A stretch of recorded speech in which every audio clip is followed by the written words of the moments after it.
येवल्यात पावसाचं आगमन झाल्यामुळे बळीराजा सुखावलाय। तालुक्यातील 50 ते 60% पेरण्या पूर्ण झाल्या असून मका लागवड मोठ्या प्रमाणात झाली। तालुक्याच्या काही भागात चांगला पाऊस झाला असला तरीही काही भागातील शेतकरी पावसाच्या प्रतीक्षेत आहेत।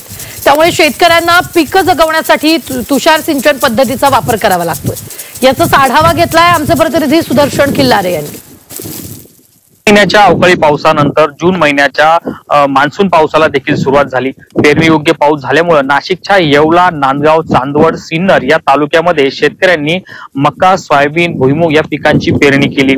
मात्र गेल्या 8 ते 10 दिवसांपासून लांबलेल्या पावसामुळे शेतकऱ्यांची ही पिकं आता धोक्यात आलेली आहे। अशातच नाशिकच्या येवला तालुक्यातील नगरसूल असेल, अनकई असेल या भागामध्ये शेतकऱ्यांनी ज्यांच्याकडे तुषार सिंचनचे सेट आहेत त्यांनी आता ही पद्धती अवलंबून पिकं जगवण्याची धडपड सुरू केली आहे। आपण माझ्या पाठीमागे पाहू शकतो, नाशिकच्या आपण येवला तालुक्यातील अनकई या ठिकाणी आहोत। या ठिकाणी शेतकऱ्यांनी आपल्या 4 ते 5 एकर मका पिकाला जगवण्याची धडपड सुरू केली आहे। तुषार सिंचनचे सेट लावून पाणी देण्याचं काम सध्या सुरू आहे। मात्र विहिरीलाही अल्प पाणी आहे, त्यात पिण्याचं पाण्याचं नियोजन, त्यात शेतीचं पाण्याचं नियोजन कसं करायचं हा प्रश्न शेतकऱ्यांना पडलाय। मात्र आता या शेतकऱ्यांच्या नजरा वरुण राजाकडे लागलेल्या आहेत। लवकरात लवकर पाऊस पडला तर ही पिके जगणार आहेत, नाही तर या शेतकऱ्यांचं पुन्हा नुकसान होणार आहे। तर शासनानं या शेतकऱ्यांच्या पाठीशी उभं राहावं अशी भावना या शेतकऱ्यांनी व्यक्त केलेली आहे। सुदर्शन किल्लारे, झी मीडिया, येवला, नाशिक।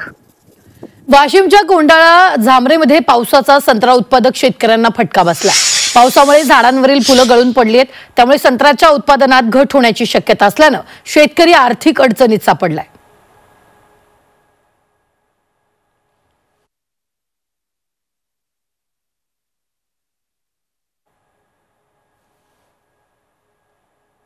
पावसाचा संत्रा उत्पादक शेतकऱ्यांना फटका बसला असून पावसामुळे झाडांवरील फुलं गळून पडलेली आहेत।